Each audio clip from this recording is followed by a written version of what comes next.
Recently, I made a video where I arranged Kanye West's song Runaway on guitar, and like many of my music videos in the past, I'm always trying to push my knowledge of video production and set design, even with the cheap gear that I have. For this video, I drew inspiration from the recent Joker movie's kissing scene.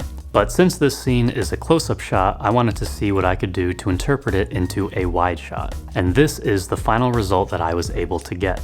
So let me show you how I did the set design right here in my living room, and I'll walk you through what I did in post to get the final shot. I knew that I wanted to use the Blazar 35mm anamorphic lens for this video, so I knew I was going to need as much space as possible because a 35mm on my crop sensor camera, which is the Sony a6400, it isn't the easiest to work with indoors. So I first moved all the bulky furniture out of the way before getting started building out the set. Now, to figure out the lighting setup, just by looking at this image, there is clearly a backlight, a rim light highlighting the outer edge of the actress's hair, and a very weak fill light so we can still see the actor's features and not get a full silhouette. I tried to figure out this backlight first. The actors look like they're both really close to that background, so rather than trying to light a backdrop or a wall, I found it to be so much easier to light through the back of a fabric and not need to worry about casting any shadows onto this backdrop. My plan was to attach a thin white fabric to this lighting truss that I have. And since most of the lighting will be coming from the back, I'm going to set it up about halfway between the two walls in my living room and kitchen lengthwise. So I had the camera placed on the kitchen side and the lights on the living room side. This truss is probably a bit excessive for just hanging a white sheet, but it's what I have. I'm sure a lightweight hard plastic stand would work much better because this thing is heavy duty and a bit difficult to set up, especially by myself. Once I got it in place, then it was time to hang up the sheet. This sheet is 8 feet by 10 feet and made of 100% polyester. I like this one because it's thin enough to be translucent, allowing light to get through, and it's just easier to get the wrinkles out. I'm using a bunch of these plastic spring clamps to hold the edges of the sheet to the truss, and I'm doing my best to pull the sheet as tight as possible to avoid any folding or wrinkling. Then, to fully remove all the wrinkles, I got out a handheld fabric steamer, and this worked great to get out the hard creases from when it was stored in packaging. Now, to actually start setting up the lights, I first brought out my LED moving head spotlight to shine onto the sheet, and I was immediately surprised at how well it worked. To control this light, I'm using a DMX controller to set the correct color, position, and brightness onto the sheet.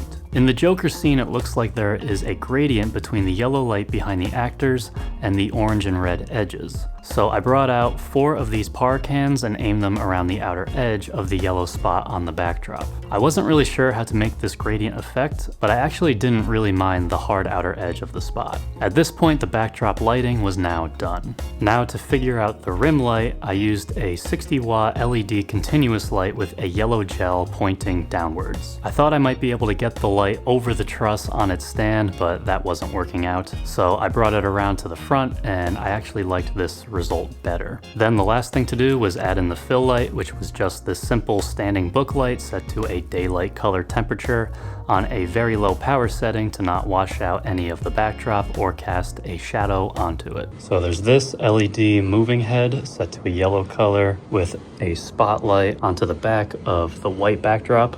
I have these 4 PAR lights also shining to the back of the backdrop, giving that red splash all over on the outer edge. And then if we come back to the front, I have this standing book light set to a daylight color just to give me a little more exposure. And I have this 60-watt continuous light with the yellow gel inside, and that is acting as my key light and as a rim light as well. So that is the entire setup. Now for the recording process. The entire video is going to have 3 camera angles, but for the wide shot, I'm going to use some movie magic later on in post to crop off the ends and make a seamless, colorful background. So I'm really just making sure that the immediate area surrounding the edges looks okay while recording. Then the 2 close-up shots should just take care of themselves. Since the arrangement is only a minute long, I'm just going to play the song through 3 times. Once for the wide shot, and for the 2 close-up shots on each side. From there, that is a wrap on recording. Now to actually make this orange and red background extend all the way out on this super wide shot, I'm going to use a plate made using Photoshop's AI tools. So first in Final Cut, I'll put the playhead over a frame that I want to use as my still. Then I'll come over to this share button and select Save Current Frame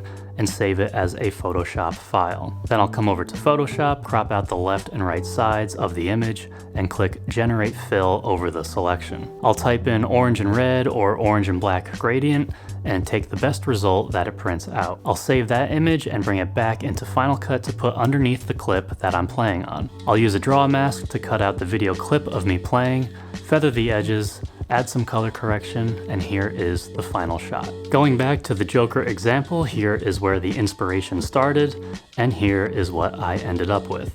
So two unknowns that I wasn't quite able to figure out in this process was how to get the spotlight to not have this harsh edge, and when doing a round trip between Final Cut and Photoshop, why the colors suddenly become slightly off, and I need to feather the edges to get it to look right. So if you happen to know the answer to either of those issues, please leave a comment. So let me know if you remake this shot, and maybe you can make a much better version than what I came up with, and I would love to see it. If you want to see more of these types of video breakdowns, consider subscribing.